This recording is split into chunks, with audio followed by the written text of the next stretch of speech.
नमस्कार फ्रेंड्स, मेरा नाम बबलू, अपना पेपर हैकर में आपका स्वागत है। आज हम देखने वाले हैं यहाँ पर सोल्जर टेक्निकल का जो आपका हो जाता है दानापुर में जो एग्जाम हुआ था उसका मैं यहाँ पर आपको लेकर आया हूँ। ठीक है, और ये हमें सेंड किया है सुरेश भाई ने। ठीक है, तो सुरेश भाई को धन्यवाद दीजिएगा। और फ्रेंड्स, अगर आपके पास कोई क्वेश्चन पेपर है तो हम आपसे 10 रुपये में खरीद रहे हैं। ठीक है, आप हमें कमेंट बॉक्स में लिख सकते हैं कि हमारे पास क्वेश्चन पेपर है, तो हम आपसे कॉन्टैक्ट करेंगे। ठीक है, अगर है तो बिल्कुल हमें दीजिएगा, आपको भी लाभ होगा, आपके भाइयों को भी लाभ होगा। ठीक है, आप नहीं दोगे तो और भी लोग नहीं देंगे। ठीक है, तो बिल्कुल सभी लोगों को यहाँ पर सेंड करना है। और फ्रेंड्स, हम आपके लिए 10 रुपये वहाँ पर पे करेंगे। ठीक है, एक क्वेश्चन पेपर के आपके लिए 10 रुपये दिए जाएंगे। तो फ्रेंड्स, फटाफट अगर आपके पास है तो बिल्कुल दे ही दीजिएगा। ठीक है, और फ्रेंड्स बात करते हैं सोलर टेक्निकल के दानापुर का। फटाफट इसको स्टार्ट करते हैं। ठीक है, बिल्कुल सही। 50 क्वेश्चन देखने को मिलते हैं, बाकी सारा की सारा आपको याद ही होगा। ठीक है, तो बात करते हैं, यहाँ पर हो जाता है तुम्हारा सेक्शन ए। सेक्शन ए में सामान्य ज्ञान का आपके 1 से 5 तक क्वेश्चन दिए गए थे। तो इनको देख लेते हैं कौन कौन से क्वेश्चन थे। पहले क्वेश्चन की बात करते हैं। पहला क्वेश्चन आपके सामने कुछ इस प्रकार से है, कह रहा है संयुक्त राष्ट्र संघ का मुख्यालय कहाँ स्थित। थोड़ा सा मद्दा दिख रहा है, मगर आपको बिल्कुल मैं आपके पूरा की पूरा बताते रहूँगा। ठीक है, फिर बात करते हैं संयुक्त राष्ट्र संघ का मुख्यालय कहाँ स्थित है। तो ये आपका कहाँ हो जाएगा, न्यूयॉर्क में हो जाता है। जिन लोगों का आंसर ऑप्शन नंबर सी आ रहा है न्यूयॉर्क, बिल्कुल राइट आंसर आपका हो जाता है। नेक्स्ट क्वेश्चन की बात करते हैं, क्वेश्चन नंबर सेकंड की ओर। यहाँ पे कह रहा है वे कौन भारतीय थे जो भारत के गवर्नर जनरल बने थे। ठीक है, तो भारत के गवर्नर या कह सकते हैं लास्ट गवर्नर जनरल वो कौन थे, सी राजगोपालाचारी आपके हो जाते हैं। तो यहाँ पर कौन सा जाएगा, ऑप्शन नंबर बी बिल्कुल राइट हो जाएगा, सी राजगोपालाचारी। ठीक है, बात करते हैं क्वेश्चन नंबर थर्ड की ओर। क्वेश्चन नंबर थर्ड रखा है टीपू सुल्तान कहाँ का शासक था, जिसे है Mysore of tiger of Mysore भी कहते हैं। ठीक है, तो इनका कौन सा जाएगा, ऑप्शन नंबर सी हो जाएगा, जो मैसूर का शासक आपका हो जाता है टीपू सुल्तान। ठीक है, बात करते हैं नेक्स्ट क्वेश्चन, क्वेश्चन नंबर 4। यहाँ देखा है निम्न में से किसे संसद का शेर कहा जाता था। जो संसद का शेर कहा जाता है उसे क्या कहते हैं। तो वो आपका हो जाता है डॉक्टर श्याम प्रसाद मुखर्जी जी, जिन्हें हम संसद का शेर कहते थे। ठीक है, तो ऑप्शन नंबर बी यहाँ पर बिल्कुल राइट हो जाएगा। आगे बढ़ते हैं नेक्स्ट क्वेश्चन, क्वेश्चन नंबर 5 को देखना है। क्वेश्चन नंबर 5 हमारा कौन सा हो जाएगा। यहाँ पर क्वेश्चन नंबर 5 कह रहा है कि शून्यकाल क्या होता है। पहली बात, शून्यकाल अगर आपने एक प्रकार से संविधान पढ़ा होगा तो बिल्कुल आराम से इस क्वेश्चन को सॉल्व कर सकते हैं। संसद में प्रश्न जो होता है, प्रश्न सत्र काल के बाद का जो समय होता है उसे हम क्या कहते हैं, शून्य काल कहते हैं। तो ऑप्शन नंबर ए यहाँ पर बिल्कुल राइट हो जाएगा। जिन लोगों का आंसर ऑप्शन नंबर ए आ रहा है बिल्कुल राइट आंसर आपका हो जाता है। ठीक है, तो इस प्रकार से आपके साइंस के एक प्रकार सामान्य ज्ञान के 5 क्वेश्चन देखने को यहाँ पर मिले थे। फिर बात करते हैं यहाँ पर सेक्शन बी की ओर। सेक्शन बी की ओर बढ़ते हैं। ठीक है, तो यहाँ पर आपका सेक्शन बी की बात करते हैं। यहाँ पर तर्क शक्ति मतलब कह सकते हैं रीजनिंग। ठीक है, लॉजिकल रीजनिंग यहाँ पर क्वेश्चन नंबर देखते हैं 6 से 10 तक का आपका हो जाता है। ठीक है, रीजनिंग यहाँ पे पूछी गई थी, तो मैं आपको बता दे रहा हूँ, पूरा की पूरा लिख दूंगा एक साइड में। ठीक है, और सॉल्व भी करके दिखाऊंगा। तो बात करते हैं क्वेश्चन नंबर 6। क्वेश्चन नंबर 6 यहाँ पर कुछ इस प्रकार से दे रखा है कि पी का मतलब क्या है, प्लस है, क्यू का मतलब है मल्टीप्लाई, और टी का मतलब है डिवाइड, और बी का मतलब है माइनस। ठीक है, तो कह रहा है तो हल करना है कि 18 दे रखा है, 18 पी दे रखा है, और 12 टी दे रखा है, 4 क्यू दे रखा है, और ये आपका हो जाता है 4 क्यू दे रखा है। आगे क्या दे रखा है, ये थोड़ा सा रखिएगा, आगे 8 है। ठीक है, 8 बी दे रखा है, और यहाँ दे रखा है 10 बराबर पूछ रखा है क्या आने वाला है। तो यहाँ पर क्या दे रखा है, 18 है, 12 है, 4 है, 8 है और 10 है। तो यहाँ पर पी का मतलब क्या है, पी का मतलब है आपका प्लस, तो मैंने प्लस कर दिया। टी का मतलब क्या है, टी का मतलब हो जाता है डिवाइड, तो यहाँ पर डिवाइड कर दिया। क्यू का मतलब क्या होता है, क्यू का मतलब है मल्टीप्लाई, मल्टीप्लाई कर दिया। और बात करता हूँ बी का मतलब है तुम्हारा माइनस, तो मैंने माइनस कर दिया। ठीक है, बस इसे हमें क्या करना है, सॉल्व करना है। तो बोर्ड मास के अनुसार ये सॉल्व करेगा। तो बोर्ड मास सबसे अनुसार नियम क्या कहता है, सबसे पहले भाग करो, उसके बाद गुणा करो, उसके बाद क्या करो, प्लस करो, उसके बाद माइनस करो। ठीक है, तो यहाँ पर क्या हो जाएगा, 4 तियाँ मेरा 12 आ जाएगा। ठीक है, 8 तियाँ कितना हो जाएगा, 24, 24 में से 10 जाएगा, बचे कितना, यहाँ बचेगा 14, 14 और 18 मेरा कितना हो जाएगा, 32 हो जाता है। तो इस प्रकार का आपका आंसर कौन सा हो जाएगा, यहाँ पर 32 निकल के आ जाएगा। ऑप्शन नंबर ए बिल्कुल राइट आंसर यहाँ पर रहने वाला है। ठीक है, बात करते हैं फिर नेक्स्ट क्वेश्चन की ओर। Next question, question number 7। Question number 7 को देखना है, यहाँ पर क्या कह रहा है, कह रहा है यहाँ पर दिए गए विकल्प में से पूरा करना है। यहाँ पर दे रखा है तुम्हारा 1/2, और फिर दे रखा है 3/4, फिर दे रखा है 5/8, फिर दे रखा है 7/16। पूछ रखा है जो आगे जो संख्या आएगी वो कौन सी संख्या आने वाली है। ठीक है, देख लेते हैं क्या हो रहा है। यहाँ पर 2 × 2 हो रहा है, फिर मल्टीप्लाई 2 हुआ, फिर मल्टीप्लाई 2 हुआ, तो फिर मल्टीप्लाई 2 होगा। तो कितना, 16 दूनी 32 तो आने वाला है तुम्हारा नीचे। ठीक है, बात करते हैं ऊपर क्या हो रहा है, ऊपर 1 3 5 7, तो आगे क्या आने वाला है, आगे आपका आ जाएगा क्या बताइएगा, सम संख्याएं विषम संख्याएं क्या चल रही है यहाँ पर, एक है तो विषम संख्या चल रही है, तो विषम संख्या है तो 1 3 5 7 आगे 9 आने वाला है, ठीक है। तो कितना हो जाएगा 9/32 आपका आंसर हो जाएगा, क्योंकि विषम संख्याओं की यहाँ पर सीरीज चल रही है, ठीक है। तो यहाँ पर क्या हो जाएगा 9/32। तो जिन लोगों का आंसर ऑप्शन नंबर बी आ रहा है बिल्कुल राइट आंसर आपका हो जाता है, ठीक है। सीरीज के क्वेश्चन यहाँ पर कुछ ज़्यादा ही पूछे गए हैं। तो बात करते हैं नेक्स्ट क्वेश्चन, क्वेश्चन नंबर 8 को देखना है। क्वेश्चन नंबर 8 हमारा क्या कह रहा है, ये कह रहा है क्वेश्चन नंबर दिए गए विकल्प को पूरा करना है। दे रखा है तुम्हारा FJKP, फिर दे रखा है तुम्हारा ILM और O दे रखा है, फिर दे रखा है तुम्हारा LNOR दे रखा है, फिर OPQ और S दे रखा है। तो हो क्या रहा है यहाँ पर देखना है, ठीक है। तो बात करते हैं F कितने पे होता है जी, 6 पे होता है। J होता है तुम्हारा 10 पे, ये होता है 11 पे, ये होता है 16 पे, और ये होता है तुम्हारे 9 पे होता है L होता है 12 पे, और M होता है 13 पे, O होता है 15 पे, यहाँ पर 12 14 15 18, ठीक है। ये O होता है तुम्हारे 15 पे, P होता है 16 पे, Q होता है तुम्हारे 17 पे, S होता है 19 पे। तो हो क्या रहा है यहाँ पर देखो 6 से 9 +3 +3 +3, तो प्लस ही 3 होगा। तो आगे कौन सा आने वाला है, 15 3 कितना 18, 18 का आ जाएगा तुम्हारा R, ठीक है। 18 पे हो जाएगा R। आगे क्या हो रहा है 10 2 12 12 2 14 14 2 16 16 2 कितना हो जाएगा 18 18, फिर क्या आने वाला है R ही आने वाला है। तो डबल R कहाँ दे रखे हैं, एक ही में दे रखे हैं, ज़्यादा में चेक ही नहीं करना है, ठीक है। तो हमारा कौन सा जाएगा ऑप्शन नंबर बी यहाँ पर बिल्कुल राइट आंसर हो जाएगा। डबल R और ST यहाँ पर निकल के आएगा, ठीक है। तो बिल्कुल आराम से इस क्वेश्चन को हम सॉल्व कर सकते थे। आगे बढ़ते हैं फिर नेक्स्ट क्वेश्चन की ओर। सीरीज का क्वेश्चन था, अच्छा क्वेश्चन था, ठीक है। नेक्स्ट क्वेश्चन की बात करते हैं, क्वेश्चन नंबर 9। यहाँ दे रखा है AAT दे रखा है, AAT बराबर मेरा कितना हो रहा है 20 हो रहा है, और BAT बराबर कितना हो रहा है 40 हो रहा है। पूछ रखा है CAT कैट बराबर कितना होगा। तो हो क्या रहा है, A है 1 पे और ये है 20 पे, सब लगाकर कितना आया 20 आया है। यहाँ बात करते हैं इसको, देखो यहाँ पर होता है 2 पे, ये 1 पे, ये होता है 20 पे, इसको मिलाकर कितना आया है 40 आया है। क्या हो रहा है इसको देखो, यहाँ पर बात करते हैं इन दोनों की मल्टीप्लाई करूँ, फिर मल्टीप्लाई करूं तो मेरा कितना आएगा 20 आ जाएगा। यहाँ पर इनकी मल्टीप्लाई करूं 2 एकम 2 और 2 दूनी कितना हो जाएगा 4, तो 40 आ जाएगा। इसका मतलब क्या हो रहा है सबकी मल्टीप्लाई हो रही है। तो यहाँ पर C होता है 3 पे 1 पे और 20 पे, तो सबकी करना है मल्टीप्लाई करना है। 3 एकम 3 3 दूनी 6 बराबर कितना हो जाएगा 60, मेरा आंसर निकल के आ जाता है। तो जिन लोगों का आंसर आ रहा है 60 बिल्कुल राइट आंसर हो जाएगा ऑप्शन नंबर डी, ठीक है। बहुत ही अच्छा खेल गए सभी लोग। नेक्स्ट क्वेश्चन की बात करते हैं। नेक्स्ट क्वेश्चन का आंसर देना है, नेक्स्ट क्वेश्चन का आंसर हमारा कौन सा जाएगा 10 का, ठीक है। बिल्कुल यहाँ देखा है दिए गए विकल्पों को हमें सॉल्व करना है, यहाँ पर आंसर हमारा कौन सा रहने वाला है, ठीक है। तो बात करते हैं, ये दे रखा है दिए गए विकल्प को सॉल्व करना है। यहाँ दे रखा है तुम्हारा 22, फिर 21 23 22 24 23, आगे पूछ रखा है कौन सा आने वाला है। तो यहाँ पर देखो ठीक है, यही कर रहा हूँ मैं। 22 से 23, 23 से 24, 24 से क्या आएगा 25 ही आने वाला है। +1 सभी में हो रहा है, ठीक है। +1 सभी में हो रहा है, एक छोड़ के एक, तो कौन सा जाएगा ऑप्शन नंबर डी हो जाएगा। 25 यहाँ पर निकल के हमारा आराम से आ जाएगा, ठीक है। यहाँ पर देख रहे हैं +1 तो 25 यहाँ पर आ जाएगा। तो जिन लोगों का आंसर ऑप्शन नंबर डी आ रहा है बिल्कुल राइट आंसर। आप देखेंगे सेक्शन सी में आपका हो जाता है 11 से 25 तक आपको भौतिक विज्ञान के क्वेश्चन पेपर देखने को मिलेंगे, क्वेश्चन देखने को मिलेंगे फिजिक्स के, ठीक है। तो फिजिक्स के देख लेते हैं, यहाँ पर क्वेश्चन पूछे गए हैं कुछ, ठीक है। बिल्कुल, तो फटाफट देखिएगा। पहला क्वेश्चन कुछ इस प्रकार से हो जाता है कि पहला क्वेश्चन दे रखा है तुम्हारा डैश की भौतिक मात्रा को वाट में मापा जाता है। तो पूछ रखा है, सीधे पूछ रखा है कि वाट जो है वो किसका मात्रक है। तो आपका हो जाता है शक्ति का मात्रक क्या होता है वाट होता है। तो जिन लोगों का आंसर ऑप्शन नंबर बी आ रहा है बिल्कुल राइट आंसर आपका हो जाएगा।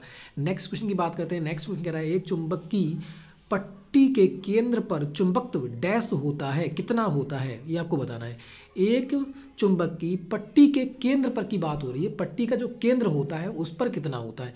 पट्टी का जो केंद्र होता है उस पर चुंबकत्व का जो पट्टी में चुंबकत्व होता है वो कितना होता है 0 ही होता है, ठीक है। तो जिन लोगों का आंसर ऑप्शन नंबर डी आ रहा है बिल्कुल राइट आंसर हो जाए, क्योंकि केंद्र की बात हो इसलिए 0 यहाँ पर होगा। नेक्स्ट क्वेश्चन की बात करते हैं। यहाँ देखा है बर्फ के पिघलने से उसका घनत्व क्या होगा। एक बार देखा, बर्फ जो होती है वो पानी पर तैरती है, मगर जो पानी होता है वो क्या होता है बर्फ से नीचे होता है। इसका मतलब कह सकते हैं कि कि बर्फ़ का घनत्व होता है कम, अगर ज़्यादा होता तो वह डूब जाता, ठीक है, मगर वह डूबता नहीं है, आधा ऊपर रहता है आधा नीचे। तो इसका मतलब जब पिघलेगा तो क्या हो जाएगा, घनत्व हो जाएगा बढ़ जाएगा। तो जिन लोगों का आंसर आ रहा है ऑप्शन नंबर डी बढ़ता है, बिल्कुल राइट आंसर आपका हो जाएगा, ठीक है। मगर जो द्रव्यमान होता है वो अपवर्तित रहता है, क्योंकि वेट तो वही रहेगा, है ना, बिल्कुल। आगे बढ़ते हैं नेक्स्ट क्वेश्चन, क्वेश्चन नंबर 14। यहाँ रखा है दूर की वस्तु देखने के लिए किस यंत्र का प्रयोग किया जाता है। सूक्ष्मदर्शी की बात करते हैं, सॉरी, ठीक है, सूक्ष्मदर्शी की बात करते हैं। ये आपका होता है छोटी वस्तुओं को देखने के लिए, जैसे कि कर सकते हैं कीट वगैरह, ठीक है। और तो यहाँ पे हो जाएगा, कह रहा है दूर की वस्तु देखने के, तो हो जाएगा आपका टेलीस्कोप आपका हो जाता है। जिन लोगों का आंसर ऑप्शन नंबर सी आ रहा है, बिल्कुल राइट आंसर आपका हो जाएगा। नेक्स्ट क्वेश्चन की बात करते हैं, देखा एक परिपथ में वोल्ट मीटर सदैव डैश से डैश में जोड़ा जाता है। एक परिपथ जो होता है उसमें वोल्ट मीटर सदैव डैश में जोड़ा जाता है। अमीटर की बात करते हैं तो वो आपकी श्रृंखला में जोड़ा जाता है, मगर वोल्ट मीटर की बात करते हैं समांतर क्रम में जोड़ा जाता है। जिन लोगों का आंसर आ रहा है ऑप्शन नंबर ए, बिल्कुल राइट आंसर आपका हो जाता है। नेक्स्ट क्वेश्चन की बात करते हैं, याद रखा है 16, रखा है एक स्वतंत्र रूप से गिरती हुई वस्तु का वजन डैश होता है। तो बताना है कितना होता है, ठीक है, बिल्कुल फटाफट आंसर दीजिएगा, इसका आंसर कौन सा रहने वाला है।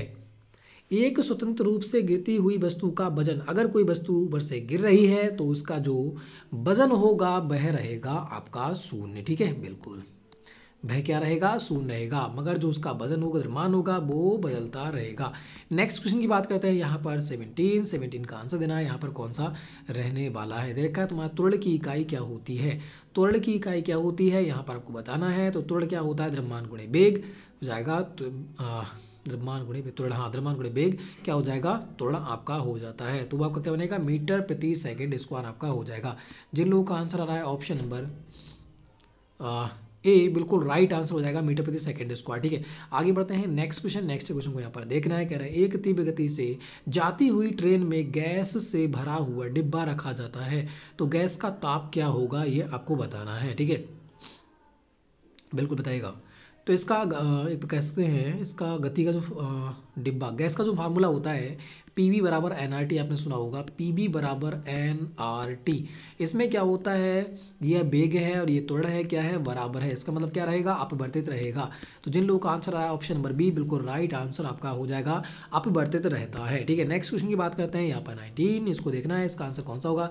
कह रहा है इनमें से कौन सी मात्रा सदिश है। तो पूछ रखा है कि सदिश और अदिश, सदिश क्या होता है, इसमें बा देखने को मिले तो बल और वेग दे रखा है, तो यहाँ पर कौन सा हो जाएगा बताना है, ठीक है।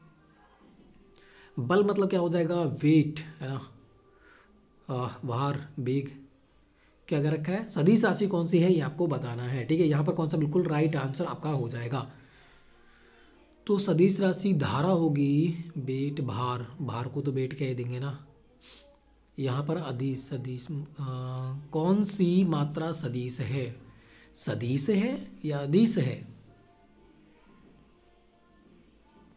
सदिश है, बल, वेग, भार, सॉरी यहाँ पर थोड़ा सा क्वेश्चन में डिफरेंस है, ठीक है। यहाँ पर अदिश राशि होना चाहिए थी, क्या, अदिश राशि होना चाहिए थी, इस क्वेश्चन में थोड़ा डिफरेंस है। सदिश राशि तो ये भी है, ये भी है, ये भी है, मगर एक ही है अदिश राशि जो आपकी हो जाती है धारा। तो इस प्रकार से ऑप्शन नंबर बी इसका राइट होगा, ठीक है। बाकी सारी सदिश देखी हैं, इनमें से कौन सी मात्रा सदिश नहीं है, होना चाहिए था, सदिश नहीं है, ठीक है, ये होना चाहिए था। तो अब आपका ऑप्शन नंबर बी राइट होगा, वरना ये क्वेश्चन ही गलत है, आपको एफ मिलने वाला है इसका, ठीक है। बात करते हैं नेक्स्ट क्वेश्चन 20 को देखिएगा। यहाँ रखा है तुम्हारा टेलीविजन का आविष्कार किसने किया था, टेलीविजन का आविष्कार किसने किया था, यहाँ पर आपको बताना है, बिल्कुल।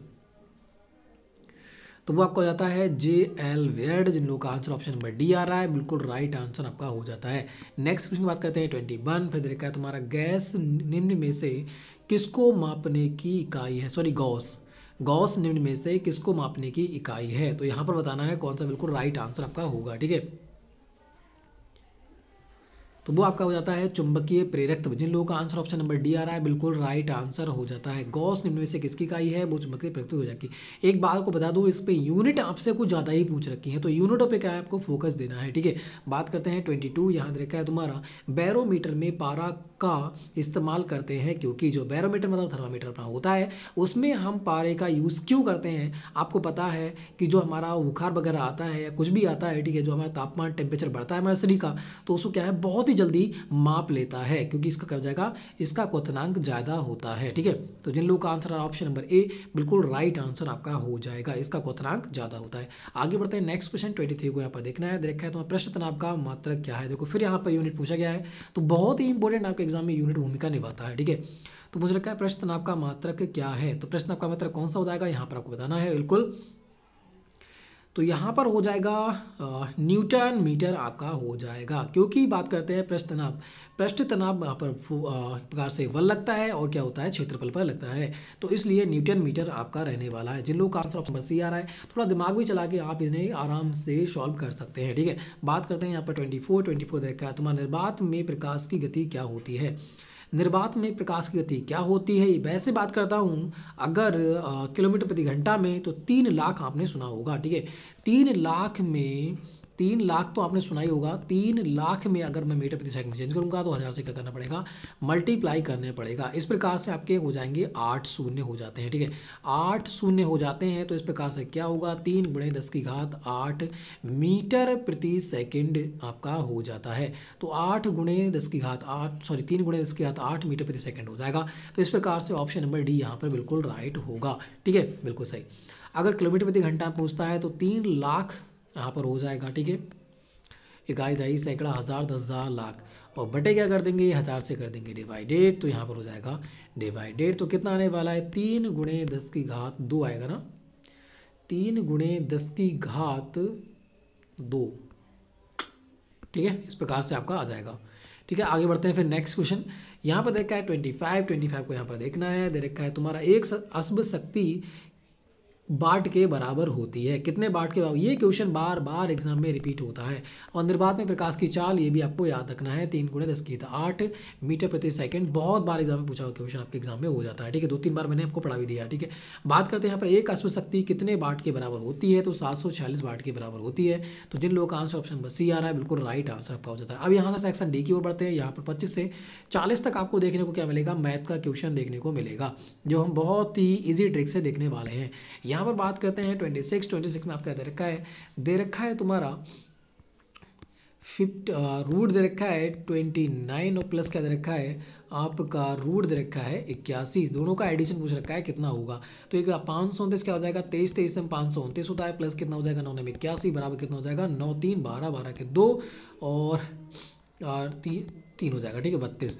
तो इस प्रकार से आपका 32 मतलब 32 आपका आंसर रहने वाला है। ऑप्शन नंबर डी यहाँ पर बिल्कुल राइट होगा। आराम से कर सकते हैं, आपको बता रखा है कि 30 तक के स्क्वायर याद कर लो, 20 तक के कर लो, क्यों याद, एक भी क्वेश्चन बाहर नहीं जाएगा। ठीक है, बात करते हैं यहाँ पर 27 आपका दे रखा है कि किसी बेलन का आयतन क्या होगा यदि उसका आधार की त्रिज्या 6 सेंटीमीटर, ऊंचाई 7 सेंटीमीटर है। तो बहुत ही इजी प्रकार से इसे कर सकते हैं।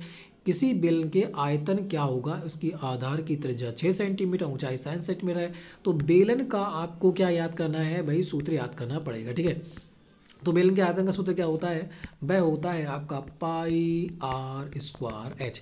इसमें पुट कर देना है, तो पाई का मतलब 22/7 मल्टीप्लाई r क्या दे रखी है, r दे रखी है 6, तो मल्टीप्लाई 6 और ऊंचाई क्या दे रखी है तब की 7 सेंटीमीटर।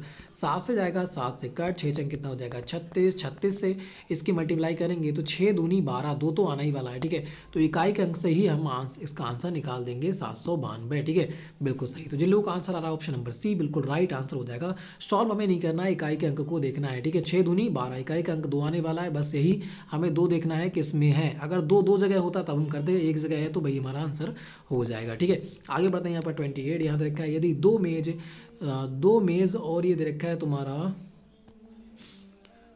2 मेज और 3 कुर्सी यहाँ पर। ठीक है, 2 मेज और 3 कुर्सी की कीमत 500 रुपये है, तो बताओ 8 मेज 12 कुर्सियों की कीमत क्या होगी।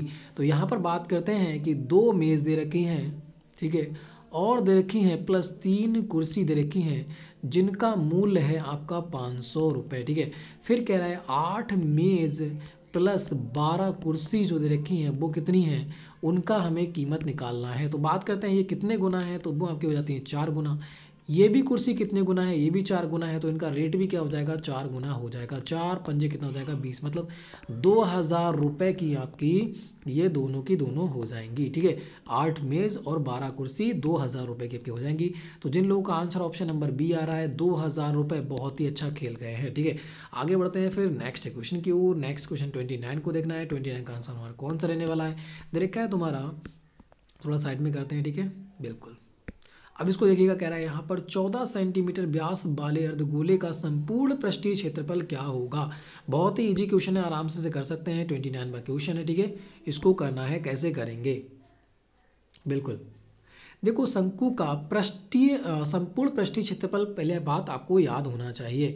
तो इसका जो फार्मूला होता है वो होता है 3πr²। ठीक है, ये इसका फार्मूला होता है। और व्यास दे रखा है तुम्हारा कितना, 14 सेंटीमीटर। तो आर त्रिज्या हमारी कितनी होती है, इसकी आधी होती है, मतलब कितनी हो जाएगी, 7 सेंटीमीटर हो जाएगी। बस इसे पुट कर दीजिएगा, आंसर निकल के आ जाएगा। 3 × पाई का मान होता है 22/7 और मल्टीप्लाई आर दे रखी है तुम्हारी 7, तो डबल दे रखा है, डबल हो जाएगा। 7 से 7 जाएगा कट, 7 ये कितना हो जाएगा, 21, 21 और 22 की करना मल्टीप्लाई करेंगे तो कितना हो जाएगा बताओ,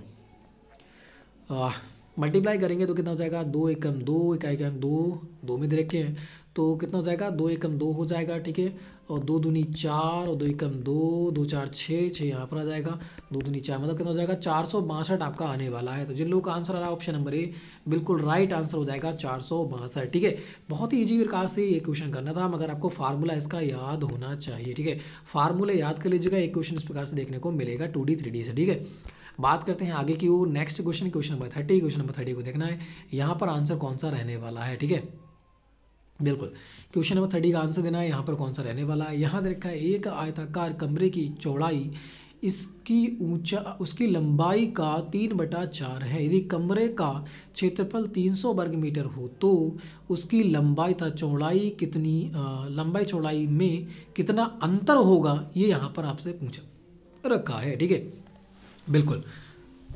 तो आयत का क्षेत्रफल क्या होता है, पहली बात ये आपको होना चाहिए। ठीक है, लंबाई गुणे चौड़ाई जो होता है, इसका क्या होता है, क्षेत्रफल होता है, आपको पता ही है। तो क्षेत्रफल मतलब लंबाई दे रखी है आपकी आयताकार, चौड़ाई दे रखी है आपकी 3 और लंबाई दे रखी है आपकी 4। तो मैं मान लेता हूँ ये चौड़ाई कितनी है, 3 है, और लंबाई कितनी है आपकी 4 है। तो मैंने 3x और 4x मान लेते हैं। ठीक है, क्योंकि गुणा करेंगे तो x मानना पड़ेगा। तो 3x चौड़ाई हो गई और मल्टीप्लाई, दोनों का क्षेत्रफल निकालेंगे तो मल्टीप्लाई करेंगे, कितना हो जाएगा, 4x हो जाएगा। जो आपका क्षेत्रफल दे रखा है कितने के बराबर, 300 के बराबर दे रखा है।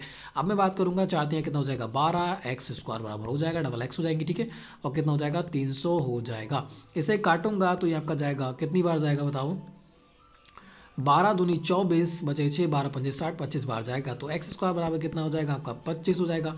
तो x बराबर कितना हो जाएगा, रूट आपका 25 हो जाएगा। तो x बराबर आपका निकल के आ जाएगा 5। ठीक है, अब x बराबर 5 माना है तो लंबाई कितनी हो जाएगी, लंबाई हमने मानी है 4x, तो x की जगह क्या कर देंगे, x की जगह हम रख देंगे 5। तो कितनी हो जाएगी लंबाई निकल के मेरी आ जाती है 4 पंजे 20 सेंटीमीटर। अगर यही बात करता हूँ चौड़ाई मैंने मानी थी 3x, तो x की जगह रख देंगे हम 5। तो कितना हो जाएगा, 5 3 15 सेंटीमीटर। ठीक है, तो पूछ रखा है दोनों का अंतर कितना होगा, तो अंतर कितने का हो जाएगा, अंतर हो जाएगा 5 मीटर का। तो जिन लोगों का आंसर आ रहा है ऑप्शन नंबर बी, बिल्कुल राइट आंसर आपका हो जाएगा 5 मीटर। ठीक है, आराम से कर सकते थे, बहुत ही ईजी क्वेश्चन आपका हो जाता है। ठीक है, सेंटीमीटर में नहीं है, मीटर में है, मैंने गलती कर दी। ठीक है, कोई बात नहीं, मीटर में लिख लीजिएगा। ठीक है, बात एक ही है। आगे बढ़ते हैं फिर नेक्स्ट क्वेश्चन की वो 31 का आंसर देना। 31 का आंसर हमारा कौन सा रहने वाला है, इसको देखिएगा। यहाँ पे कह रहा है, 1 घंटे में एक नाव 11 किलोमीटर धारा की दिशा में तथा 5 किलोमीटर धारा की दिशा में जाती है। स्थिर पानी में नाव की गति किलोमीटर प्रति घंटे में ज्ञात करना है। एक बात आपको बता दूँ, एक नाव है, ठीक है, एक ये मान लेते हैं नदी है, ठीक है, एक ये नदी है। अगर डायरेक्शन में इधर को ही नदी बह रही है, ठीक है, इधर को पानी बह रहा है, इसका पानी इधर को बह रहा है, और एक नाव है इसके अंदर, ये भी कहाँ जा रही है, इसी ओर जा रही है। तो क्या करेगा, ये धारा की दिशा और नाव की दिशा क्या हो जाएगी, ऐड हो जाएगी, दोनों की गति क्या हो जाएंगी, ऐड हो जाएंगी। हम मान लेते हैं कि नाव है x और धारा की गति है y। ठीक है, बस। तो x + y ठीक है, बराबर क्या दे रखा है आपका 11 दे रखा है धारा की दिशा में। अगर धारा की विपरीत दिशा में जाएगी तो नाप की गति जब तेज़ होगी तभी तो इस धारा को पार कर पाएगी, बिल्कुल। तो नाप की गति तेज़ होनी है, तो बिल्कुल सही। तो x माइनस बाई बराबर कितना हो जाएगा, वह आपका हो जाएगा कितना दे रखा है 5 दे रखा है। x में से बाई को ही घटाएंगे क्योंकि बाई की गति क्या होगी, नाभ से कम होगी, तभी ये नाभ इधर चढ़ पाएगी, ठीक है, बिल्कुल। तो इतना हो जाएगा आपका, निकल के आ जाता है। अब पूछ रखा है कि स्थिर पानी में नाभ की गति ज्ञात करना है, मतलब x का मान ज्ञात करना है। तो इसका फार्मूला होता है x बराबर क्या निकालना होता है, x प्लस वाई और प्लस x माइनस वाई बटे आपका 2, इसका क्या होता है फार्मूला होता है x निकालना, ये नाभ की गति निकालना, ठीक है। अगर मैं निकालूं धारा की गति, ठीक है, सॉरी, अगर मैं यहाँ पर निकालूं धारा की गति, धारा का फार्मूला होता है बाई बराबर x plus Y minus X minus Y बटे 2, ये धारा की गति का फार्मूला होता है। हमें क्या निकालना है, धारा की गति निकालना है, सॉरी नाप की गति निकालना है, तो इसमें हमें पुट करना पड़ेगा। तो पुट कर देते हैं फटाफट। तो x का मान कितना रखा है 11 दे रखा है, प्लस कितना हो जाएगा 5 बटे कितना हो जाएगा 2, x का मान हमें निकल के आ जाएगा। तो यहाँ कितना हो जाएगा 16 में से 2 काटेंगे तो कितना आ जाएगा 8 किलोमीटर प्रति घंटा मेरा निकल के आ जाता है आंसर। तो जिन लोगों का आंसर आ रहा है ऑप्शन नंबर डी, बहुत ही अच्छा खेल गए हैं भाई, ठीक है। आगे बढ़ते हैं फिर नेक्स्ट क्वेश्चन की ओर, बिल्कुल। नेक्स्ट क्वेश्चन की बात करते हैं 32 को यहाँ पर देखना है, इसका आंसर देना है। दे रखा है तुम्हारा एक काम को ए तथा बी 10 दिन में 15 दिन में कर सकते हैं, तो ए और बी मिलकर 3 दिन में कितना काम कर सकते हैं, मतलब काम का कितना हिस्सा कर सकते हैं ये आपको बताना है, ठीक है। देख लेते हैं अभी। यहाँ दे रखा है ए बराबर दे रखा है, ए करता है 10 दिन में और बी जो करता है वो करता है टोटल 15 दिन में काम। तो मैं इसका एलसीएम निकाल लेते हैं। एलसीएम मतलब टोटल वर्क, कितना वर्क है तो वो कितना हो जाएगा 30 हो जाएगा इसका एलसीएम, ठीक है। एलसीएम जो होता है टोटल वर्क निकल के आ जाता है। तो ए का एक दिन का कार्य कितना हो जाएगा, 10 से 30 को भाग देंगे तो 3 निकल के आ जाएगा ए का एक दिन का कार्य। और बी का एक दिन का कार्य कितना हो जाएगा, 15 से 30 को भाग देंगे तो कितना, दूनी 30। बी करता है एक दिन में 2 काम और 3 ए करता है एक दिन में 3 काम। टोटल काम कितना है मेरे पास 30 है। तो वो कह रहा है 3 और 2 कितना हो जाएंगे, 3 और प्लस 2 बराबर कितने हो जाएंगे 5। मतलब ए और बी एक दिन में इतना काम करते हैं, ठीक है। एक दिन में कितना काम करते हैं, 5 काम करते हैं। तो वो कह रहा है 3 दिन में, यहाँ पे दे रखा है देखो 3 दिन में, ठीक है। तो 3 दिन में कितना करेंगे, ए और बी 3 दिन में कितना काम करेंगे, तो 5 मल्टीप्लाई 3 बराबर कितना 15 काम कर लेंगे।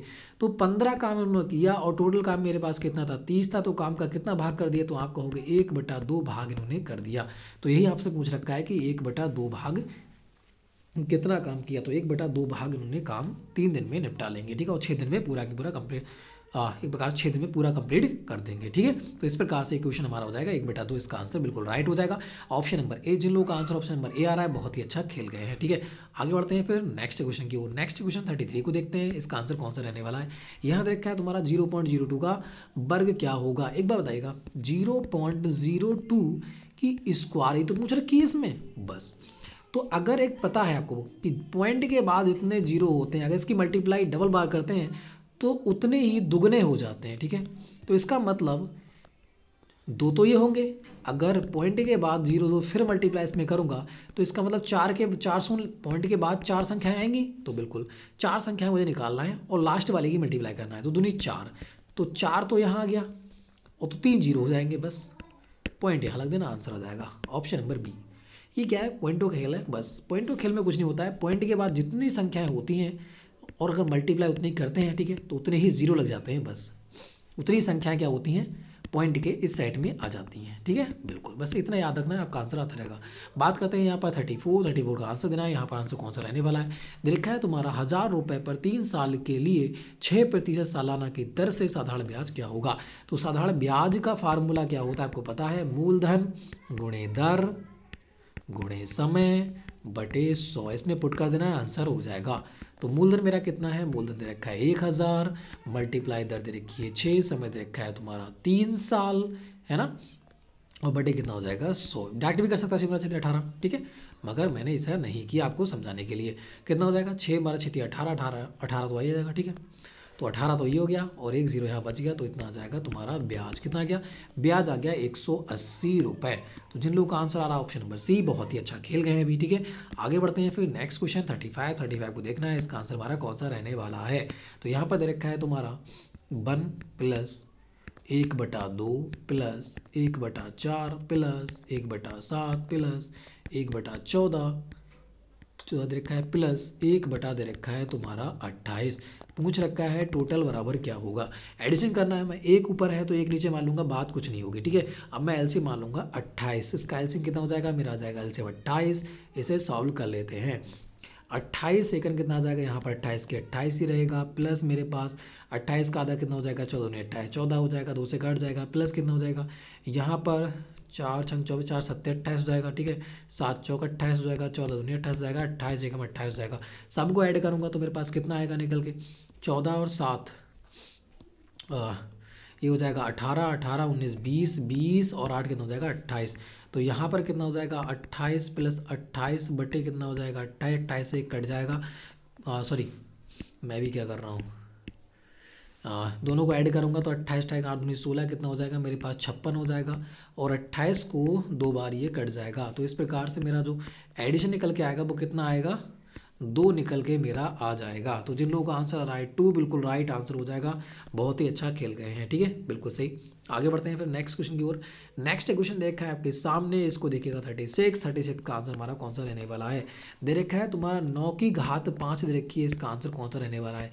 अगर आपने इकाई के अंक का फार्मूला पढ़ा होगा तो बिल्कुल इजीली से निकाल सकते हो। 9 के अगर विषम संख्या है, 9 की अगर विषम संख्या है तो 9 आता है। 9 की अगर सम संख्या है, 9 9 ने 81 तो इकाई का अंक 1 आएगा। तो दे रखिए विषम संख्या तो कितना आने वाला है, 9 आने वाला है इकाई का अंक। इकाई का अंक 9 एक ही में दे रखा है, बाकी किसी में नहीं दे रखा है। तो इसका आंसर ऑप्शन नंबर डी बिल्कुल राइट रहने वाला है। ठीक है भाई, आगे बढ़ते हैं फिर नेक्स्ट क्वेश्चन। नेक्स्ट क्वेश्चन को देखना है 37 का आंसर हमारा कौन सा रहने वाला है। इस सीरीज का क्वेश्चन हो जाता है एक प्रकार से। यहाँ पर क्या दे रखा है, 10 से हो रहा है तुम्हारा 20, 20 से 30, 30 से 40। ठीक है, यहाँ पर 100 से हो रहा है 400 प्लस प्लस क्या हो रहा है 300 हो रहा है। इसके बाद 400 के बाद कितना होगा पता नहीं, इसके बाद कितना होगा पता नहीं। अब यहाँ पर चल गया रहा है, या तो यहाँ पर होना चाहिए 500 फिर, ठीक है, और यहाँ पर होना चाहिए फिर, अगर 500 एडिशन करूँ कितना हो जाएगा, 4 5 9, यहाँ पर 900 हो जाएगा। और 900 में अगर मैं 700 एडिशन करूँगा तो मेरा आएगा 1600। ठीक है ना, ठीक है भाई, ठीक है। डबल सीरीज चल रही है, 200 ऐड यहाँ हो रहा है और 200 एडिशन यहाँ हो रही है। ठीक है, बिल्कुल ये सीरीज यहाँ पर चल रही है। तो मेरा कौन सा हो जाएगा, यहाँ पर आ जाएगा तुम्हारा 900। तो जिन लोगों का आंसर आ रहा है ऑप्शन नंबर बी बिल्कुल राइट आंसर हो जाएगा 900 रुपये। ठीक है, आगे बढ़ते हैं नेक्स्ट क्वेश्चन 38 को देखना है। 38 का आंसर हमारा कौन सा रहने वाला है। दे रखा है किसी शंकु के आधार का क्षेत्रफल दे रखा है 154 वर्ग सेंटीमीटर तथा ऊंचाई दे रखी है तुम्हारी 12 सेंटीमीटर। तो शंकु का आयतन क्या होगा, घन सेंटीमीटर। शंकु का आयतन क्या होता है, 1/3 पाई आर स्क्वायर एच। ठीक है, ये होता है तुम्हारा शंकु का आयतन आपका हो जाता है। ठीक है, अभी सॉल्व करना है फटाफट। अब यहाँ पर देखा है शंकु के आधार का क्षेत्रफल, बताइएगा शंकु कैसा होता है। शंकु होता है तुम्हारा इस प्रकार से, आधार का क्षेत्रफल मतलब गोले का क्षेत्रफल। तो गोले का क्षेत्र, वृत्त का क्षेत्रफल क्या होता है, वृत्त का क्षेत्रफल होता है तुम्हारा पाई आर स्क्वायर। बस पुट का देना कितना रखा है, 154 दे रखा है। सॉल्व करूँगा 22/7, 7 से इधर काटूंगा तो यहाँ पर 7 आएगा, यहाँ पर कितना 7 दूनी 14 हो जाएगा। तो आर स्क्वायर बराबर कितना हो जाएगा, 40 9 49 आएगा। ठीक है, तो आर बराबर कितना हो जाएगा, 7 निकल के आ जाएगा, करके देख सकते हो आप। ठीक है, अब यहाँ पर सॉल्व करूँगा तो कितना आ जाएगा, 1/3 मल्टीप्लाई आर का मान, पाई का मान, सॉरी यार मैं भी कह रहा हूँ। ठीक है, पाई का मान कितना हो जाएगा 22/7, यहाँ पर 7 आ जाएगा, और मल्टीप्लाई आर का मान 7 है, डबल बार 7 लिख लेंगे, और एच बराबर कितना लिखा है 12। सॉल्व कर लो फटाफट, 7 से 7 कट जाएगा, 3 चौक कितना हो जाएगा 12, 7 चौक हो जाएगा 28, 28 और 22 की मल्टीप्लाई करेंगे कितना हो जाएगा 8 दूनी 16, इकाई का अंक आएगा 6, मगर इतना पता है ज़्यादा आने वाला है तो कितना हो जाएगा 616 यहाँ पर आंसर रहने वाला है। इकाई के अंक से मैंने सॉल्व कर दिया था। ठीक है, तो जिन लोगों का आंसर आ रहा है ऑप्शन नंबर बी बिल्कुल राइट आंसर आपका हो जाएगा। अच्छा है ना, बिल्कुल शॉर्ट ट्रिक है, सारी की सारी शॉर्ट ट्रिक मैं आपको यहाँ पर देने वाला हूँ। देखो अगर आपके पास क्वेश्चन पेपर हैं तो बिल्कुल सेंड कीजिएगा। ठीक है, 10 रुपये आपको दिए जाएंगे। आगे बढ़ते हैं फिर नेक्स्ट क्वेश्चन की ओर। नेक्स्ट क्वेश्चन आपके सामने है यहाँ पर 39 देखा है, एक वृत्त का क्षेत्रफल दे रखा है तुम्हारा 154 वर्ग मीटर है, तो उस वृत्त की परिधि ज्ञात कीजिए। अभी आपने वृत्त का क्षेत्रफल निकाला था ना, पाई आर स्क्वायर बराबर कितना था, 154 था, ऊपर भी 154 दे रखा था, तो आर बराबर कितने निकल के आई थी मेरी, 7 निकल के आई थी। मुझे इसे सॉल्व नहीं करना था एग्जाम में, मुझे तो पता ही है कि आर बराबर 7 निकल के आई थी मेरी। अब देखा है बेद की परिधि क्या होगी, बेद की परिधि कितनी होती है, 2 पाई आर होती है। तो 2 मल्टीप्लाई पाई का मान कितना डिवाइड बाई 7 मल्टीप्लाई आर बराबर दे रखा है 7, 7 से 7 कट जाएगा, बराबर कितना आ जाएगा 44 आपका यहाँ पर आने वाला है। तो 44 मीटर बिल्कुल इजीली यहाँ पर आप निकाल सकते थे, ठीक है। ये हमें निकाला नहीं था क्योंकि ऊपर वाले क्वेश्चन में हमने ये निकाली थी, ठीक है। आप देख सकते हैं ऊपर वाले में भी हमने 154 की आर निकाली थी। तो बात तो एक ही होती है, वृत्त का क्षेत्रफल या फिर शंकु के आधार का क्षेत्रफल, बात एक ही है, ठीक है, बिल्कुल। तो आर बार हमने 7 निकाली थी, डबल बार हमें सॉल्व नहीं करना था इसे, ठीक है। आगे बढ़ते हैं फिर नेक्स्ट क्वेश्चन। नेक्स्ट क्वेश्चन की बात करते हैं। 40 दे रखा है तुम्हारा, क्या कह रहा है ये,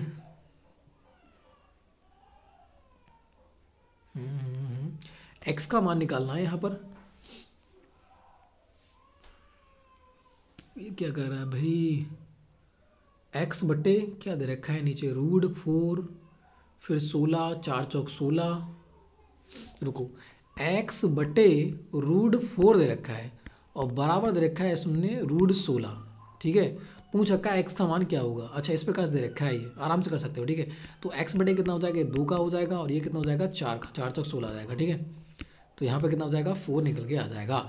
तो 4 दूनी कितना हो जाएगा 8, तो एक्स बराबर कितना हो जाएगा यहाँ पर 8 आ जाता है। तो जिन लोगों का आंसर आ रहा है ऑप्शन नंबर डी 8 बिल्कुल राइट आंसर आपका हो जाएगा, ठीक है। तो इस प्रकार से ये दे रखा है, आराम से थोड़ा देख नहीं रहा था, भद्दा दिख रहा था, ठीक है, कोई बात नहीं। अब आगे बढ़ते हैं नेक्स्ट क्वेश्चन की ओर। नेक्स्ट क्वेश्चन सेक्शन आपका ई यहाँ से स्टार्ट हो जाता है, 41 से 50 तक। इसको देख लेते हैं फटाफट। दे रखा है तुम्हारा, पानी में नमक मिलाने से इसका डैश होता है। अगर पानी में हम नमक मिला देंगे तो क्या हो जाएगा, क्वथनांक बढ़ता है, घटता है या फिर जमाव बिंदु बढ़ता है। क्वथनांक में कोई बदलाव नहीं होता है। एक बात आएगा, कभी आपने नमक मिलाकर पानी में पिया होगा तो वह थोड़ी सी गर्म लगता है, तो इसका मतलब क्या हो जाएगा, क्वथनांक भाई बढ़ जाता है। तो जिन लोगों का आंसर ऑप्शन नंबर ए क्वथनांक बढ़ जाता है, बिल्कुल राइट आंसर आपका हो जाएगा, ठीक है। नेक्स्ट क्वेश्चन की बात करते हैं। 42 दे रखा है तुम्हारा, अगर जिंक को कॉपर सल्फेट के घोल में रखा जाए तो कॉपर सल्फेट का रंग क्या होगा, ठीक है। अगर जिंक को कॉपर सल्फेट में रखा जाता है तो वह नीले से रंगहीन हो जाता है। तो जिन लोगों का आंसर आ रहा है ऑप्शन नंबर ए बिल्कुल राइट आंसर आपका हो जाएगा, रंगहीन हो जाएगा, ठीक है। आगे बढ़ते हैं। यहाँ पर 43 दे रखा है तुम्हारा, समस्थानिक परमाणु में डैश एक समान होता है। आपको दे रखा है एक समस्थानिक होते हैं, एक संभारिक होते हैं। संभारिक उसमें क्या छुपा होता है, भार मतलब वेट मतलब द्रव्यमान, ठीक है। तो यहाँ पर द्रव्यमान तो हमारा होगा नहीं, पहली बात तो ये है, वो संभारिक में होता है, तो ये तो हो गया कैंसिल। तो एक ही बचा, किसको क्या समान होगा फिर, तो परमाणु क्रमांक ही समान होंगे। तो आराम से निकाल सकते हो, बस ट्रिक इसकी याद रखना। संभारिक, तो भारिक में भार छुपा होगा मतलब द्रव्यमान, तो द्रव्यमान को छोड़ देना, ठीक है, बस। तो समस्थानिक को क्या समान हो जाएगा, परमाणु क्रमांक समान हो जाएंगे, ठीक है। आगे बढ़ते हैं नेक्स्ट क्वेश्चन को यहाँ पर देखना है। नेक्स्ट क्वेश्चन का आंसर हमारा कौन सा रहने वाला है, ये देखा है तुम्हारा, शुष्क बर्फ का रासायनिक सूत्र क्या होता है। पता है शुष्क बर्फ क्या होती है, कार्बन डाइऑक्साइड। तो कार्बन डाइऑक्साइड का फार्मूला क्या होता है, CO2 होता है। तो जिन लोगों का आंसर ऑप्शन नंबर बी आ रहा है बिल्कुल राइट आंसर। 45 को देखते हैं। याद रखा है तुम्हारा, बारूद एक प्रकार का डैश है। बारूद क्या है, एक प्रकार का बारूद बहुत सारे होते हैं तुम्हारे, मिली हुई चीज़ें होती हैं तो मिश्रण होता है।